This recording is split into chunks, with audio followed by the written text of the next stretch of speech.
Welcome to a question where we have a big old table and they're giving us one function plugged into another and they want us to find a derivative. Okay. Well, first off, the first thing to realize and be clear on is that when they say h of x is f of g of x, that I wrote it with different colors so you'd see g is inside of f.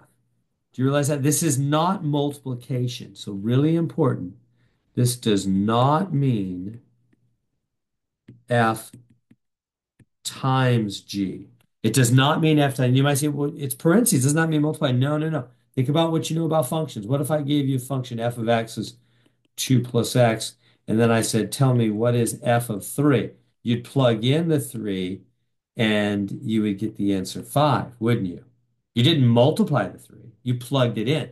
You know this doesn't mean multiply. So whenever we have a number in parentheses after a function, it doesn't mean multiply, it means plug in. Same thing is true for f or g or h or any function, right? If you want to multiply, you put a number in the front, like 4 times, and that would be in the front. That would multiply 4 times 5, then it would be 20. So numbers in the front multiply, but numbers in the parentheses after a function, they're the plug-in. So that means this whole g is the inside plug-in.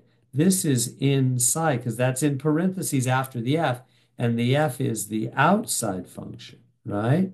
And the g is inside. And then the x is plugged into the g as well. All right, so now what do they want us? They want the derivative. So how do we take the derivative? Well, when you have functions inside of other functions, what rule is that? That's a chain rule, huh? That's a chain rule. When you have functions multiplied by functions, we don't. But if we did have functions multiplied by functions, that'd be the product rule. But this is not the product rule. This is functions inside of functions, chain rule. So you have like an outer function and an inner function, right? It's outer, inner. Okay. And then how do we do the derivative? You do the outside function's derivative, keep the inside unchanged, times the derivative of the inside function. So that's what we're going to do.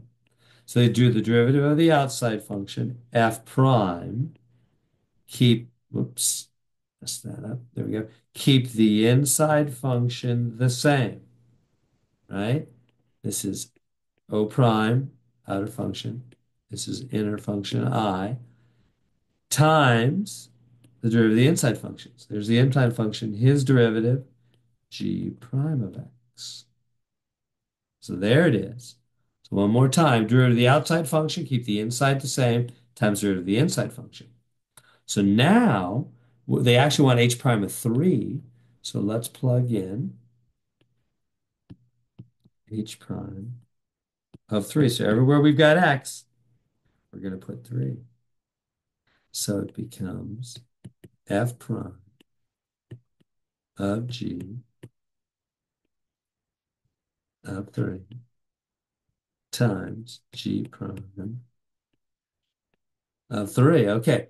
So, well, you know what? That was kind of useless to rewrite that. Sorry. So what? Let's just do this. What's g of 3? G of 3. Well, now we use this chart. Here's G, here's 3. So let them get together. 1. That chart is telling you what comes out of a function. If you take the G function, you plug in 3, you're going to get out a 1. So this is 1. Let me keep everything else in place.